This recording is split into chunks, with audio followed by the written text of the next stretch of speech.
Sejam bem-vindos à nossa casa de oração. Estamos todos felizes por hoje estarmos aqui reunidos em nome de Jesus. Hoje que o mundo, em especial o Brasil, em especial Goiás, mas em especial a Anápolis, em especial a nossa casa, nós estamos relembrando a mãe de Jesus. Nós hoje, em homenagem a Jesus e a sua mãe, a nossa casa esteve durante toda a semana em oração, pedindo que ele e ela nos protejam sempre na nossa missão de pais e mães. Não só as mães encarnadas, mas também as mães desencarnadas. Não só as mães biológicas, as mães adotivas, as nossas mães adotivas do plano espiritual. Quantos de nós temos algumas mães que intercedem por nós do lado de lá? Não só aquela que foi biológica nessa encarnação, mas na esteira do tempo, todos nós tivemos várias mães e todas elas estão sempre a pedir por nós. Então hoje, em homenagem, uma homenagem singela de coração, o Departamento de Infância e Juventude está conectado com o plano espiritual, com a maternidade, com o processo da reencarnação, com o processo da mudança de paradigmas. E eu fui a encarregada por eles de estar aqui para trazer hoje a mensagem a Jesus. Então, para que nós possamos ter uma noite realmente reflexiva, nós vamos dar primeiro os nossos avisos, vamos virar a reunião um pouquinho de ponta cabeça. Vamos começar pelos avisos. Depois dos avisos, nós iremos para a prece. Depois da prece, faremos a leitura. O nosso companheiro de jornada, de há muito, Jorge Cecílio, fará então o seu estudo, que hoje tem um tema muito instigativo, já que fala do desenvolvimento psíquico, e num momento como esse, nada melhor do que estudarmos esse aspecto. Logo após o estudo, a fala do nosso companheiro, uma das salas do departamento, o ciclo 1, vai ser o representante de todo o departamento, que comumente no dia de domingo tem aproximadamente entre 80 e 100 evangelizandos. Uma das salas estará aqui homenageando a todas as mães e a todos os pais que no futuro bem próximo, possivelmente, receberão a oportunidade de ser mães, né? Então eles estarão aqui, uma apresentação de aproximadamente 5 minutos. Após a apresentação, iremos então para a segunda parte, para a prece final, e iremos para o passe magnético para aqueles que sentirem necessidade.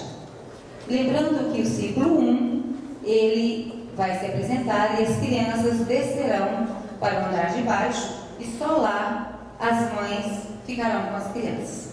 Então, em disciplina ao horário e a equipe que aqui se encontra, nós vamos pedir àquela que representará por nós a maturidade, o exemplo de adoção.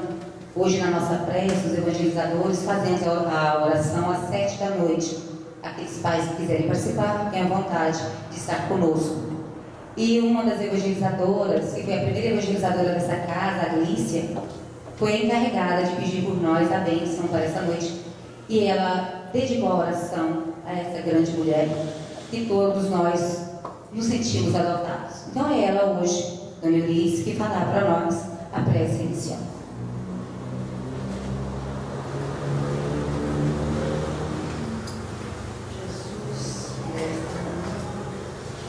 Nesse momento, muita paz, alegria para nossos corações femininos, que no dia de hoje sentimos homenageadas.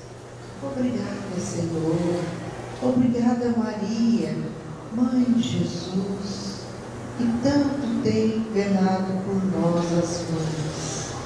Jesus possa, na noite de hoje, abençoar a todas as mães, mães presentes, mães ausentes, mães encarnadas, mães desencarnadas, para nossos filhos também, pedimos, Jesus, que Deus possa abençoar a todos eles, que no dia de hoje tanto carinho nos proporcionou com esse pensamento de amor para o nosso devotamento. Que Jesus possa abençoar a todos aquelas que não puderam ser mães biológicas, mas que são mães do coração, que é uma missão maravilhosa, e pensamos ser muito, muito honrados, ser mãe do coração. Obrigada, Senhor, esteja conosco, abençoe a todos que aqui estão presentes, também o orador da noite de hoje. Fique conosco, Senhor, que assim seja. Não esqueci dos recados, mas olhando o relógio, que é o horário, eu preferia que a gente fosse para a prece. Na próxima quinta, estará conosco o Mauro de Souza, de Goiânia, e ele falará sobre reencarnação, fundamentos e provas espíritas. No próximo domingo, nosso companheiro Chário também falará desse tema, reencarnação, só que um outro foco, causas e efeitos. Se todos nós estivermos presentes na quinta e no domingo, possivelmente teremos uma maior bagagem sobre o assunto. E gostaríamos de só dar um avisinho. O Peter pediu que a gente avisasse que tem um Golfe, a placa é OGM 8897, que está para o lixo ligado desde as 6h30 às 18h30. Nós não sabemos se é daqui ou se é do condomínio vizinho, mas só para vocês ficarem em alerta, ok? Vamos então para a leitura da noite. De acordo com o tempo, né, a gente tem que pôr o óculos e o tempo aqui. Desenvolvimento psíquico. Tentando definir a mediunidade, podemos ainda interpretá-la como sendo a capacidade de fazer-se alguém intermediário entre pessoas e regiões distintas. E assim como existem agentes de variada espécie para variados assuntos da vida humana, temos medianeiros de especialidades múltiplas para a vida espiritual. Informados hoje de que a morte física não expressa sublimação, não podemos, assim, admitir que o desenvolvimento das faculdades psíquicas constitua só por si credencial de superioridade.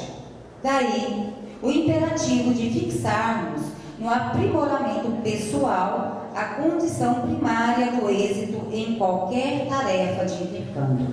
Aqui, encontramos clarividentes notáveis e além somos defrontados por excelentes médiuns falantes.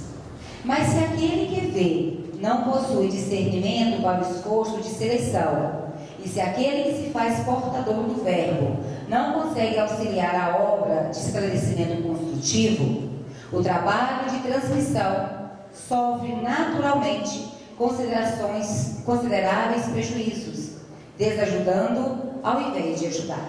Nesse sentido, somos obrigados a reconhecer que o espírito do cristianismo jamais foi alterado em sua pureza essencial, mas os representantes ou medianeiros dele, no curso dos séculos, impuseram-lhe cultos, interpretações, aspectos e atividades simplesmente artificiais. O médium de agora deve exprimir-se em mais altos níveis. Acham-se, frente a frente, os dois grandes grupos da humanidade, encarnados e desencarnados, e em ambos persistem os altos e baixos do mundo moral. Se o intermediário entre eles não se aperfeiçoa convenientemente, permanece na posição do aprendiz retardado por tempo indefinível nas letras iniciantes, quando lhe constitui obrigação avançar sempre na direção da sabedoria. O artista é o representante da música, o violino é o instrumento. Mas se o violino aparece irremediavelmente desajustado, como revelar-se o portador da melodia? A força elétrica é o reservatório de poder. A lâmpada é o recipiente da manifestação luminosa. Mas se a lâmpada estiver quebrada, como aproveitar a energia para expulsar as trevas? O benfeitor espiritual é o mensageiro da perfeição e da beleza. O homem é o veículo de sua presença e intervenção. Todavia, se o homem está mergulhado no desespero ou no desalento, na indisciplina ou no abuso, como desempenhar a função de refletor dos emissários divinos? Há muita gente que se reporta ao automatismo e à inconsciência nos estudos da mediunidade, perfeitamente cabíveis no círculo dos fenômenos. Não podemos olvidar, entretanto, que o serviço de elevação exige esforço e boa vontade, vigilância e compreensão daquele que o executa, a fim de que a tarefa espiritual se sustente em voo ascensional para os cimos da vida. Por esse motivo, quem se disponha a cooperar em semelhante ministério precisará buscar no bem a sua própria razão de ser. Amando, arrancamos no caminho as mais belas notas de simpatia e fraternidade, que constituem vibrações positivas de auxílio e apoio na edificação que nos compete efetuar. A bondade e o entendimento para com todos representam um roteiro único para crescermos em aprimoramento dos dons psíquicos de que somos portadores, de modo a assimilarmos as correntes santificantes dos planos superiores em marcha para a consciência cósmica. Não há bom médium sem homem bom. Não há manifestação de grandeza no céu, no mundo, sem grandes almas encarnadas na terra. Em razão disso, acreditamos que só existe verdadeiro e proveitoso desenvolvimento psíquico se estamos aprendendo a estudar e servir. Jorge Cecílio.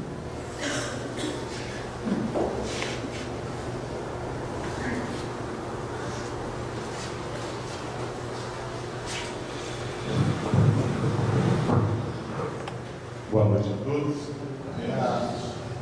A gente vai prosseguindo no estudo do livro Roteiro e começamos desse livro, Estudar a Mediunidade, no capítulo 35 e vai até o capítulo 37. Emmanuel, nesse tema desenvolvimento psíquico, ele nos traz lições valiosíssimas. E, diante da mediunidade, nós geralmente nos defrontamos com o mediunismo, com a mediunidade compromissada, a mediunidade espírita e com o mediunato. A primeira pergunta que nós fazemos é: a mediunidade realmente existe? Perguntar para espíritas ou para médiuns se a mediunidade existe parece algo meio uma pergunta sem sentido. Mas, como médico, me pergunto, ou como alguém que gosta de pesquisa, me pergunto: a mediunidade existe no que diz respeito à ciência? E eu vou fazer pequenos estudos, alguns estudos de médicos. Hoje, a gente não trouxe nenhum artigo dela. A principal estudiosa de fenômenos mediúnicos hoje é uma americana, Julie Berchow. Ela acaba sendo, de certa forma, parceira da Associação Médica Espírita Internacional. Tem vários estudos estudando médiuns e mostrando a mediunidade. E tem vários estudos como esse que não são conclusivos.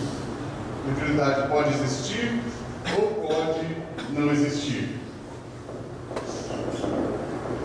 Existem estudos dentro da psiquiatria, são estudos clínicos publicados em revistas médicas, vendo a influência do espiritismo, como nesse estudo de personalidade múltipla entre a população hispânica nos Estados Unidos. Estudo também de fenômenos mediúnicos.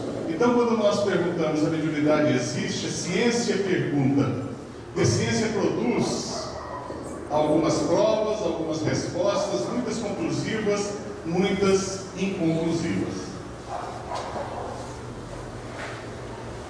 Esse é o estudo que, ao contrário do que o nome diz, uma investigação de médiuns que alegam dar informações sobre pessoas mortas.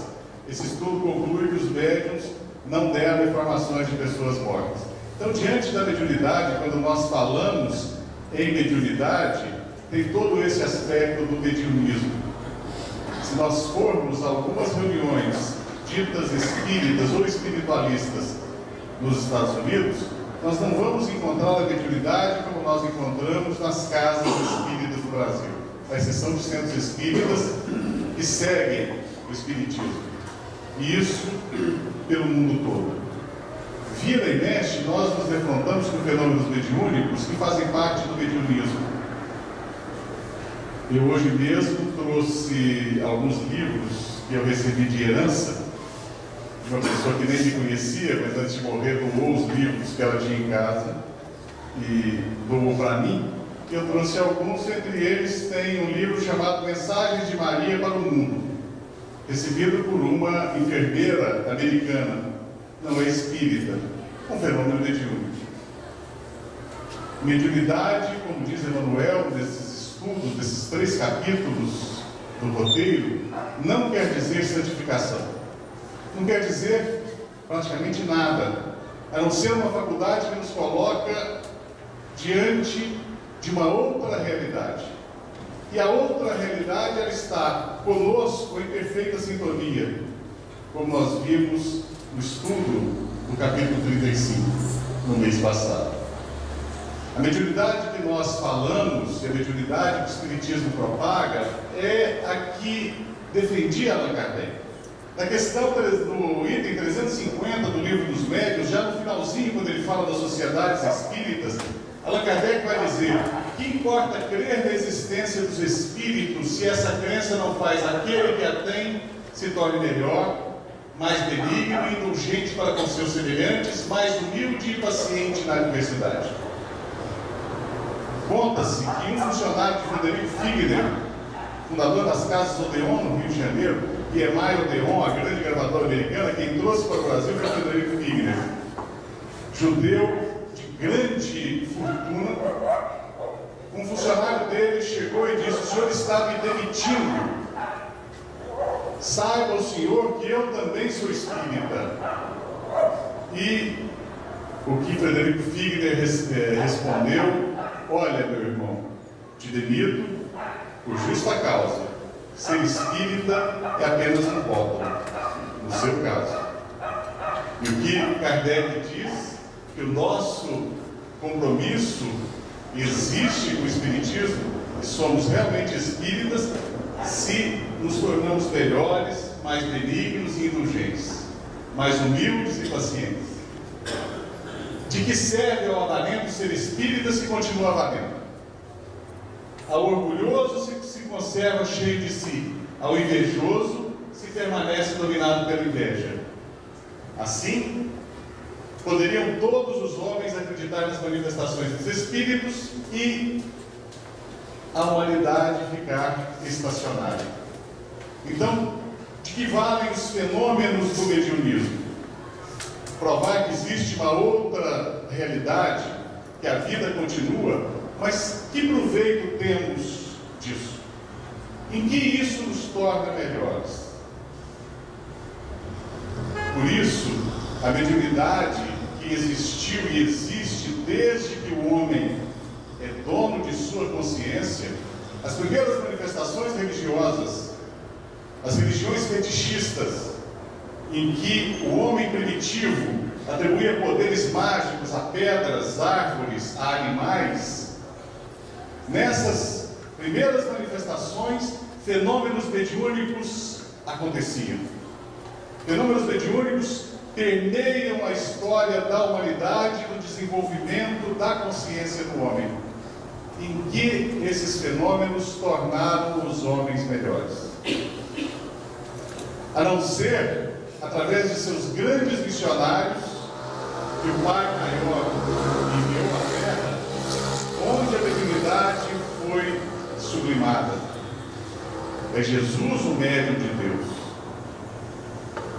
Quando diz eu e o Pai somos um. E continua Allan Kardec. Essa a estrada pela qual temos procurado com esforço fazer que o Espiritismo enverede.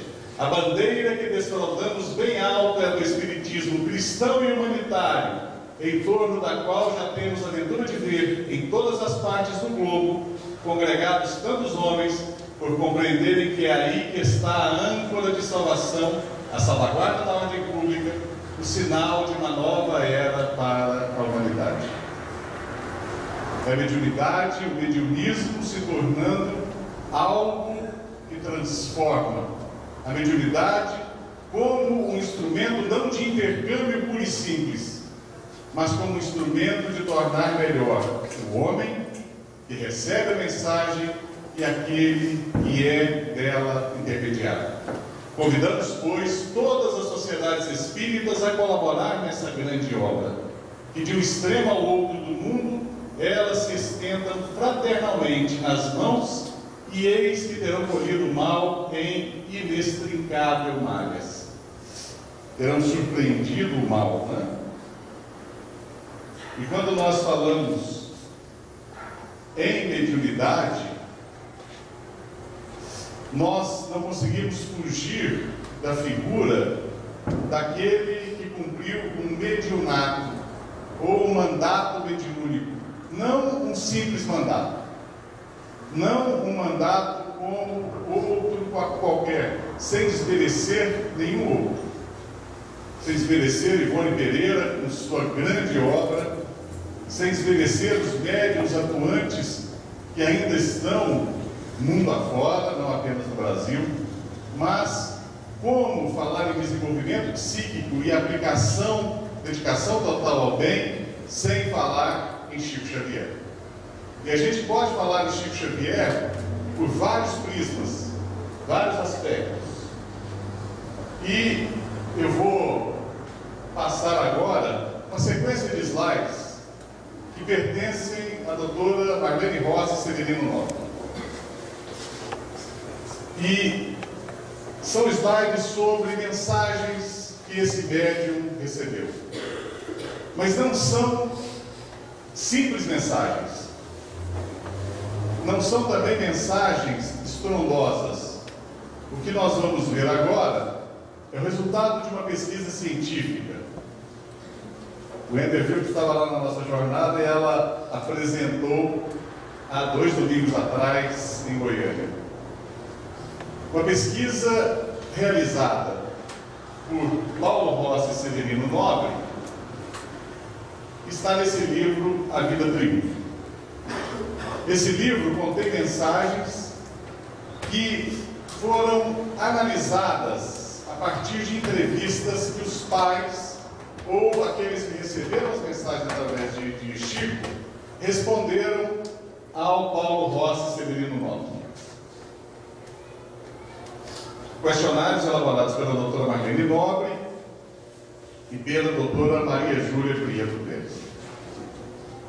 Certa ocasião, a doutora Marlene estava conversando com o Giancarlo Lucchetti. Giancarlo Lucchetti hoje é o 2º maior pesquisador do mundo em medicina e espiritualidade. O volume de trabalhos desse rapaz, que tem pouco mais de 30 anos de idade, é espantoso. São mais de 80 trabalhos publicados em revistas de grande impacto internacional. O Jean, tendo nas mãos esse livro, virou para a doutora Marlene e falou: Marlene, cadê o material desse livro? Isso aqui dá um trabalho fantástico. E ela mandou 42 caixas com questionário. O Jean sistematizou. O resultado final do trabalho vai ser publicado em uma revista de grande impacto. Já foi enviado para ser submetido. O que nós vamos apresentar aqui é uma visão muito panorâmica do que é esse trabalho científico, mas para a gente ter uma noção do que é um mandato mediúnico, do que é um desenvolvimento psíquico com Jesus, do que é ser a interface entre espíritos de alto quilate e, mais do que isso, do que é ser um servo fiel de Jesus. Quando essas mensagens foram analisadas, e aqui são dados do livro, não são dados da pesquisa, tem esses dados do livro A Vida Triunfa. 49% era de religião espírita e 44,4% era de religião católica, a religião do informante, daquele que foi buscar a mensagem com Chico. Estatisticamente não é muito diferente, mas tinha pessoas de todas as religiões.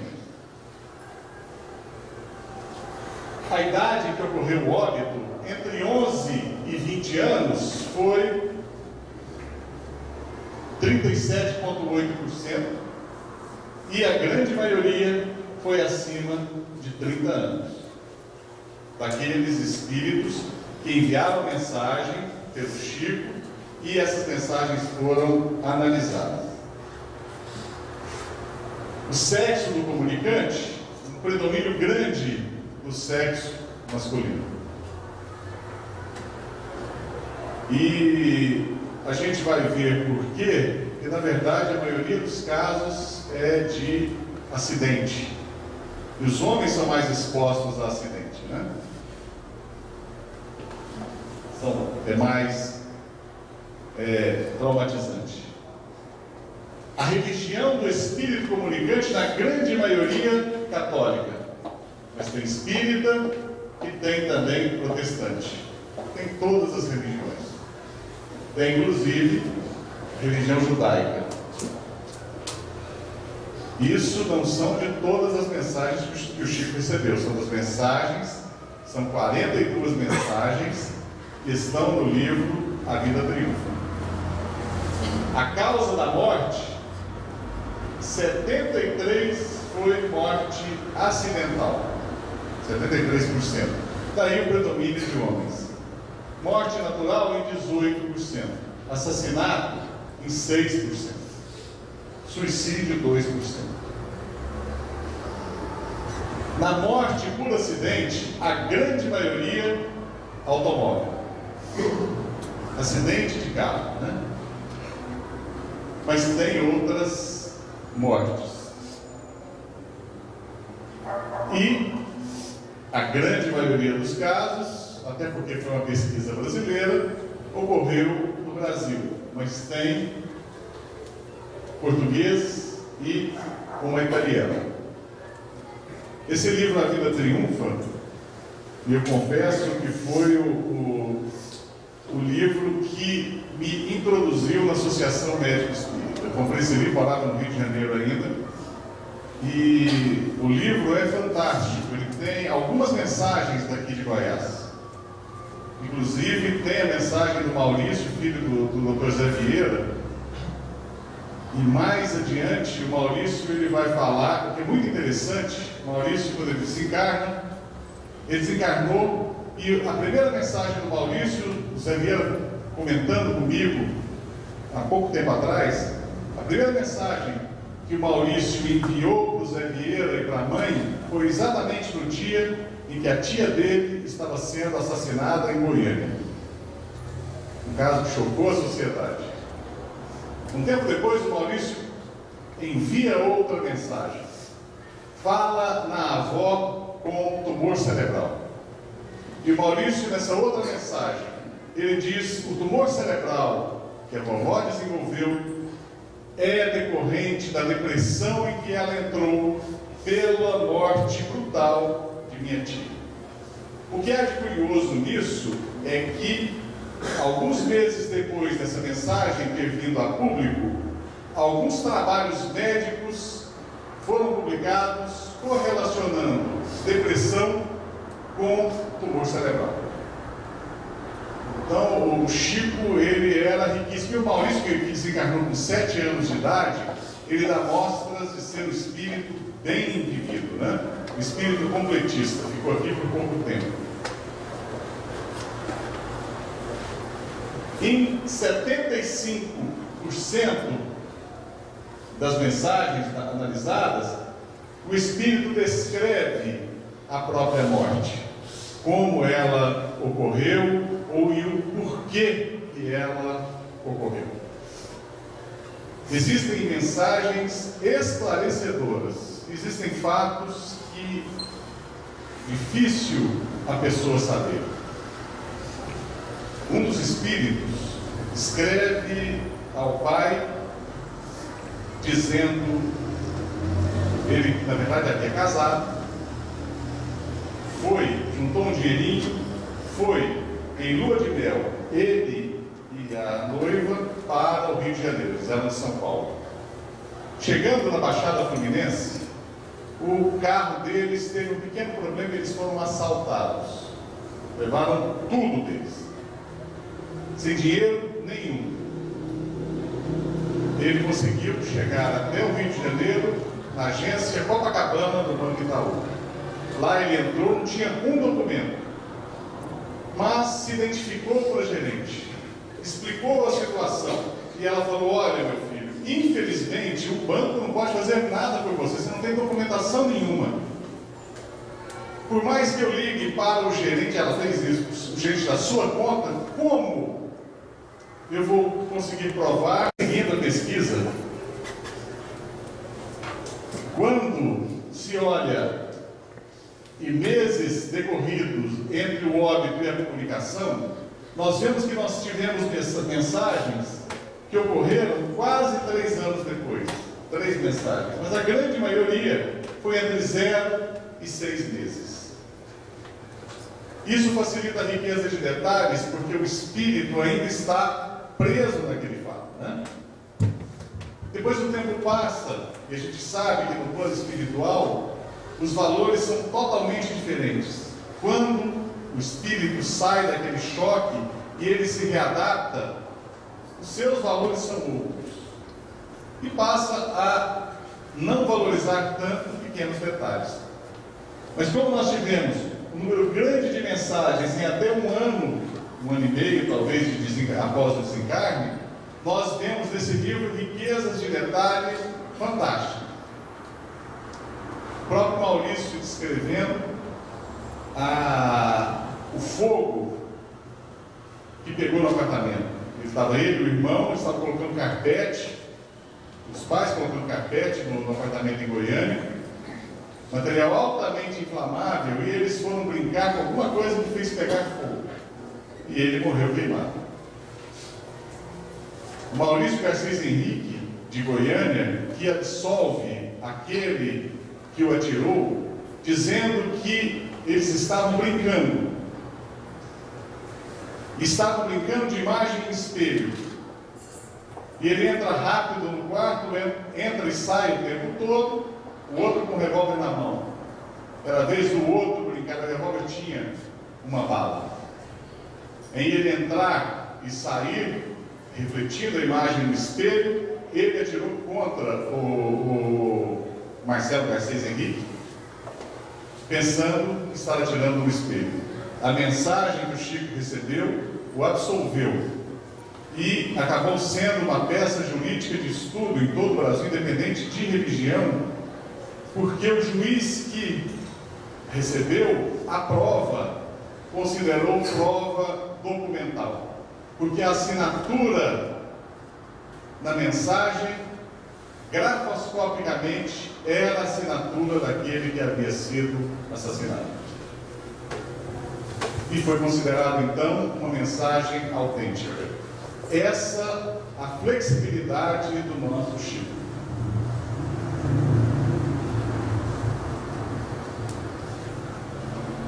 Nós vemos que a maioria das pessoas que procuraram o Chico para receber mensagens tiveram com ele no máximo 3 vezes. A maioria apenas uma vez. 2 a 3 vezes foi foi 1/3 daqueles que procuraram o Chico para receberem uma mensagem, e isso é a mensagem que está no livro, as mensagens que estão no livro A Vida Triunfa. Em apenas 6% dos casos, o Chico conhecia quem foi buscar a mensagem. Em 94% dos casos, o Chico não tinha conhecimento daquela pessoa. Isso tudo a gente coloca como detalhes, porque a pesquisa, quando for publicada, essa pesquisa reelaborada, quando ela for publicada, vão ser apresentados graus de evidência. Evidências que o médium poderia saber e evidências que dificilmente o médium poderia saber.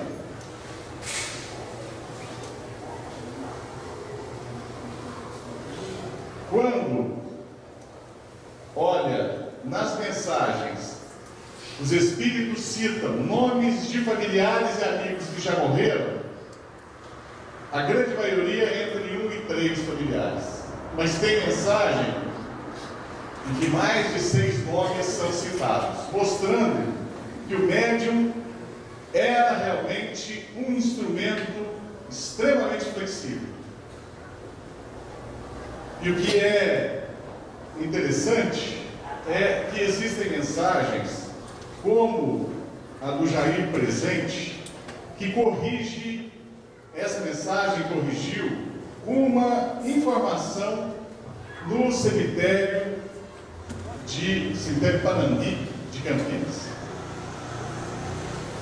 Porque o Jair Presente, nessa mensagem, o estilo dele de escrever, diz: olha, velho, está aqui do lado o amigo Birineu, que morreu em tal data e foi sepultado no cemitério Panambi. Os pais receberam a mensagem e foram saber quem era o Irineu para darem notícia aos pais. E o Jair Presente fala: ele foi enterrado no mesmo dia que eu, no cemitério Panambi. E eles olharam lá e não encontraram nenhum Irineu. A irmã do Jair Presente foi então no obituário dos jornais em Campinas e pesquisou. Encontrou que no mesmo dia que o Jair Presente havia desencarnado, foi também sepultado Irineu, no cemitério Panambi. Ela então pegou o recorte de jornal e levou para o diretor do cemitério. Falou: esse moço foi sepultado aqui. E ele então pegou toda a documentação daquela data, datas anteriores, ele não achou Irineu, mas ele achou Pirineu. Escreveram o nome errado do morto. E a mensagem que o Chico recebeu, o Irineu não tinha contato nenhum com o Jair Presente. Não havia conhecido. Ele só fala: morreu, vestiu o paletó de madeira no mesmo dia que eu. Quem já leu mensagens do Jair Presente sabe o jeito irreverente que ele escrevia pelo Chico. Algumas mensagens, Chico e Eurípides Formiga. Ou seja, essa mensagem, através do Chico, corrigiu um erro documental do cemitério Panambi. E o diretor do cemitério, então, depois dá uma entrevista, dizendo que se não fosse a mensagem do Chico, o nome dele ia continuar errado lá. O Irineu teria sido sepultado, não iam reconhecer nenhum Irineu lá. Corrigiram isso. O que é interessante, o desdobramento disso, é que a própria família do Irineu recebeu um conforto muito grande, porque a irmã do Jair Presente foi atrás, descobriu quem era e levou o recado dele para a família. O número de fatos comprovados descritos na comunicação dos espíritos é que é espantoso. Mais de 6 corresponde a 62%. De 1 a 3, 8,9%, e de 4 a 6, 28,9%. A mediunidade do Chico era riquíssima. Médium como ele, nós não tivemos na face da terra. tivemos médiuns na face da Terra que tinham uma facilidade enorme na materialização de espíritos e incorporação. As principais, Eusápia Paladino e Senhora Piper, as duas na Europa. Eusápia na Itália, Piper na Inglaterra. Excelentes médiuns de materialização, mas médium completo como Chico, a Terra nunca teve, e não vai ter mais, né? Palavras peculiares da mensagem, 44,4% tinha palavras peculiares, próprias daquele espírito, como as do Jair presente. Já as frases peculiares, em que as palavras não aparecem, mas o sentido é aquele sentido que o Espírito sempre colocou, apareceu em 60% das mensagens analisadas.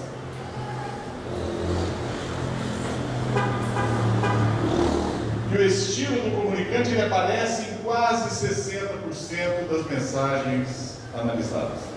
Aqueles que são médiuns e que estão aqui presentes sabem que não é fácil você traduzir o que o Espírito quer de um modo fiel, porque a mensagem ela não vem cochichando ou ele não domina a sua garganta.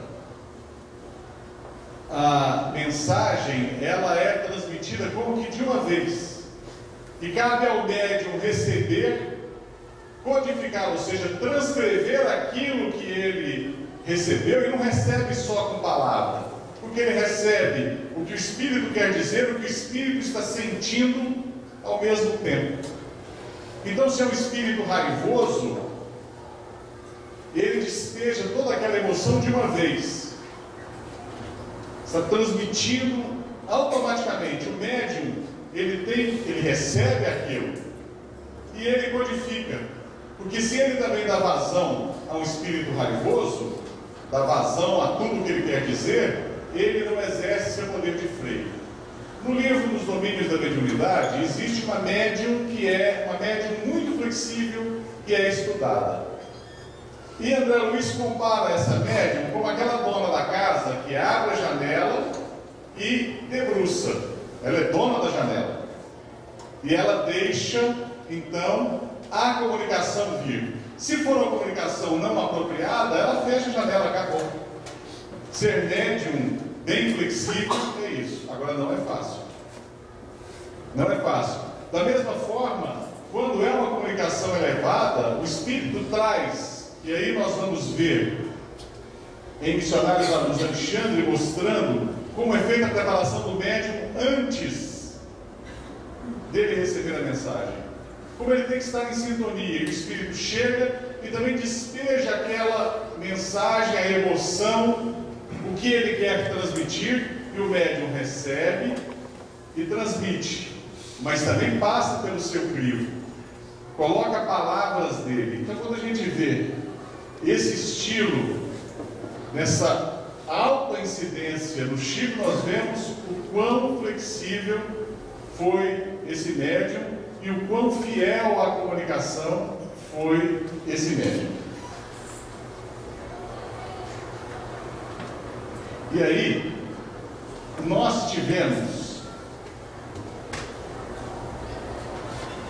em 35,6% dos casos uma assinatura idêntica, comprovada pelo Carlos Augusto Pierandrea. O Carlos Augusto depois escreveu um livro. O Carlos Augusto não era espírita, ele foi procurado para fazer a grafoscopia das mensagens e ele ficou tão espantado que ele passou a estudar o Espiritismo, se tornou um grande divulgador do Espiritismo, escreveu um livro chamado A Grafoscopia, a Psicografia à Luz da Grafoscopia. Então, na grafoscopia, 35,6% das assinaturas eram idênticas e 22,2% eram semelhantes, mostrando mais uma vez essa plasticidade do Chico. E aí o livro do Pierandrea É Maurício também, né? Maurício Garcês Henrique, falei Marcelo.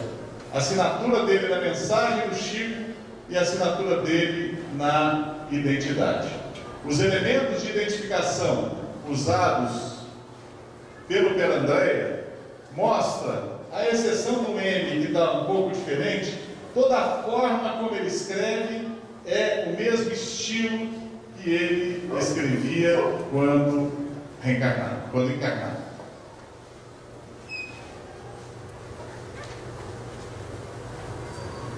Aqui, o Chico recebeu uma mensagem em italiano da Dona Hilda, e ela assina exatamente como ela assinava quando encarnada. Aqui é um bilhete dela, do amado Hilda, aqui é um bilhete dela para o filho Hortêncio, e aqui a mensagem que o Chico recebeu em italiano, e a assinatura aqui destacado é a mesma. Ou seja, haja desenvolvimento psíquico assim, é espantoso, né? E o que é interessante, mais que 3 pessoas autenticaram a comunicação, disseram realmente, eu confirmo, é fulano. Um número muito pequeno, 2 ou 3. Em nenhuma, somente uma pessoa. E o número de fatos comprovados, mais do que 6, compõe a grande maioria dos fatos descritos nas comunicações que o Chico recebeu e foram separadas nessa pesquisa, A Vida Triunfa. E aí muitos dizem, como diz, por exemplo, o argumento do padre Quevedo. Ele diz, olha, é telepatia. Os pais querem tanto receber a mensagem que transmitem para o Chico. Eu lembro bem o padre Quevedo falando isso. Ele é um excelente telepata, ele recebe aquela mensagem telepática e transcreve. Em todos os estudos de telepatia, nunca ocorreu, em todo o mundo, em todos os tempos, nunca ocorreu transmissão telepática em um ambiente onde tinha 300 pessoas. Que era a média das pessoas que lotavam o grupo espírita da Prece. E 93% das mensagens que o Chico recebeu, nas sessões tinham uma média de 300 pessoas. Não existe nenhum relato de telepata que é capaz de receber qualquer comunicação com a riqueza de detalhes que o Chico recebia, que vocês viram aí, em uma sala com mais do que 2 ou 3 pessoas. Com 300 é impossível.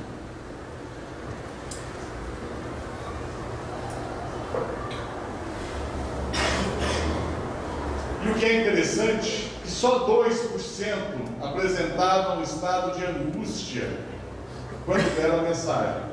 Mas 53% estava calma e 44% dizia que estavam em tratamento. O que as entidades mais pediam era pensamento positivo aos pais e trabalho construtivo. Pensamento positivo, só 10% com formação. Mas pensamento positivo e trabalho construtivo era o que mais pediam.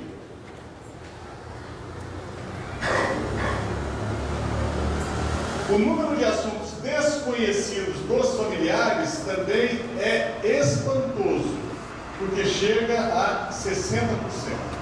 O fato de ser desconhecido dos familiares significa que os familiares não sabiam e a pesquisa demonstrou que aquilo que eles falavam não era de conhecimento de ninguém, mas a pesquisa comprovou que o espírito tinha aquela preocupação.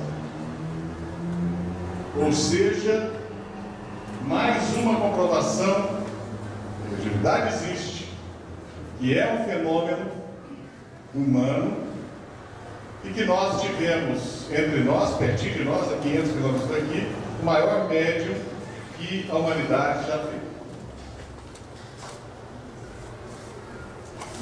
Houve erros relatados na mensagem?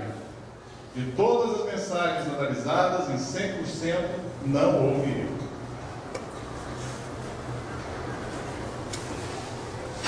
Eu, há um tempo atrás, recebi uma mensagem, veio para mim, chegou nas minhas mãos, assinada por uma pessoa muito querida minha, familiar, e essa mensagem que me entregou falou: olha, tem detalhes fantásticos que eu fiquei abismado, um médium da região, porque fala muito da sua vida. E eu abri a mensagem, eu falei: bom, pode até ter detalhe, mas não fala nada de mim. Para começar, era uma pessoa muito próxima e me chamava de Jorge. As pessoas próximas a mim nunca me chamavam de Jorge, pessoas familiares, sempre chamavam de Júlio. Depois descreve uma série de fatos que nunca aconteceram na minha vida. A pessoa que me entregou ficou lá adiante: e aí, o que eu falo para o médium? Eu só falei: olha, é para outro Jorge, não é para mim. Ah, mas o nome aqui fala que é para você, a assinatura aqui não é da pessoa. Eu falei: também não é da pessoa. O nome pode ser dela. Para ter essa precisão, é preciso ser médium. Não precisa ser Chico, não precisa chegar em 100%, mas retocando o que eu falei, para ser médium não é preciso ter uma precisão de 100%, mas é preciso uma dedicação. E mais do que isso, é preciso não ter pretensão alguma, a não ser se colocar como um intermediário entre os amigos espirituais e aqueles que estão à nossa frente, ser intérprete da voz, das vozes do grande além. Já estou quase terminando, já os meninos fazem a apresentação. Então, as revelações que o Chico recebeu, por exemplo, Paulo Eduardo Teixeira da Silva, esse rapaz foi tido pela Academia da Força Aérea como suicida, sem direito a qualquer reconhecimento por parte da Força Aérea e sem direito à pensão. Suicidou-se em trabalho. E a mensagem esclareceu que ele estava entediado no turno que ele for escalado, sem ser da vontade dele, de última hora. E ele foi limpar a unha no gatilho do fuzil. O gatilho disparou, ele desencarnou. A assinatura dele foi reconhecida como dele, a assinatura que estava na mensagem. E a justiça militar reconheceu que aquela carta era uma prova de que o Paulo não havia suicidado. E mais do que isso, a mãe dele sentiu um alívio muito grande. Eles não queriam dinheiro da aeronáutica, eles queriam saber o que tinha acontecido. O que é muito interessante, o Irineu, a gente falou, o Heitor Furtado, que é o filho do Alencar Furtado, que ele foi assassinado no Paraná em plena campanha política, antes da abertura, na época do MDB, ele era um deputado federal muito combativo, tanto ele quanto o Alencar Furtado. Ele isenta o PM que o matou de motivação política. Ele estava dormindo no carro, o carro foi tido como abandonado, o PM chegou, ele levantou assustado, como que pegando alguma coisa. O PM que chegou no carro para olhar de arma em punho, acabou atirando. Freitas Nobre, que é a esposa da doutora Marlene, levou o Alencar Furtado até o Chico, porque o Freitas ia entrar, a gente vivia na época da ditadura militar, ele ia entrar no Tribunal de Haia denunciando crime político. Quando ele recebe a mensagem, ele dobrou a mensagem, colocou no coração, chorou muito e falou: agora eu já sei o que eu vou fazer. Realmente, o PM que atirou acabou tendo a pena atenuada, porque o espírito disse que ele não teve dolo.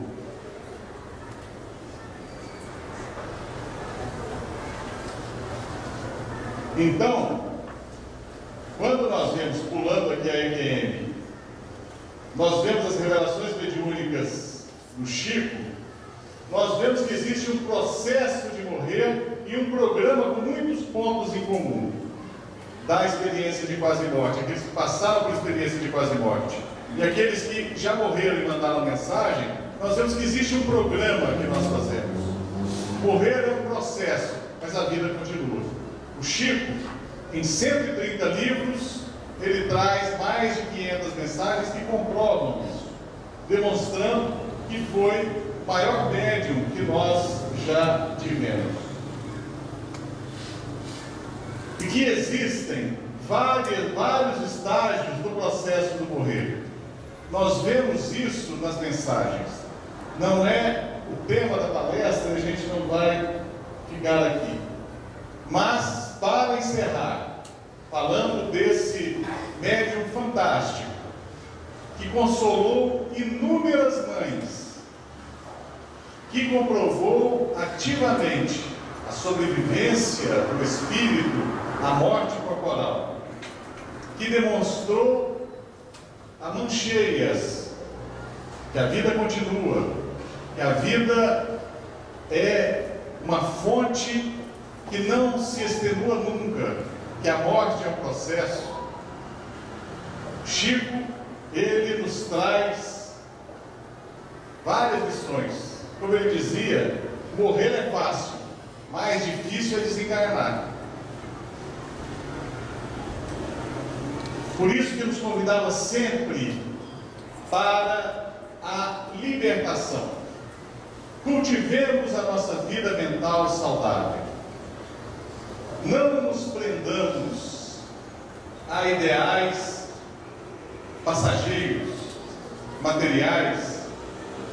Deixemos que o Espiritismo faça por nós e em nós aquilo que Allan Kardec define como missão do Espiritismo. A bandeira que defrauda mais alta do Espiritismo cristão e humanitário. Um Espiritismo que nos transforma como é o próprio objetivo do cristianismo. Nos transformar, nos torna melhores. Faça com que os ideais cultivados por nós, a partir do momento em que tomamos contato com o Espiritismo e deixamos nos levar pela mensagem espírita, esses ideais se tornam ideais de vida eterna. E passamos a escutar as palavras de vida eterna, que ressoam até hoje da boca do Mestre. E essas palavras são ecoadas através da boca de seus missionários. Um grande missionário de Jesus que tivemos entre nós, que foi o Chico. E o que ele demonstra de modo muito interessante: denominação religiosa é como falou o Frederico Figner, é só rótulo. É como um rótulo ou um cartaz na porta do cinema. Se eu me prendo ao cartaz, se eu me prendo ao rótulo, eu não consigo experimentar o filme. Se eu me prendo ao cartaz ou ao rótulo, eu sou espírita, mas eu não vivo a essência do que o Espiritismo me propõe, de que me adiantou passar pela Terra e ter tido contato com essa doutrina maravilhosa. E para encerrar, André Luiz nos adverte que aquele que tem 7 dias de Evangelho em suas vidas já tem material suficiente para um roteiro de vida eterna e será cobrado na proporção do seu conhecimento. Que Jesus então nos abençoe.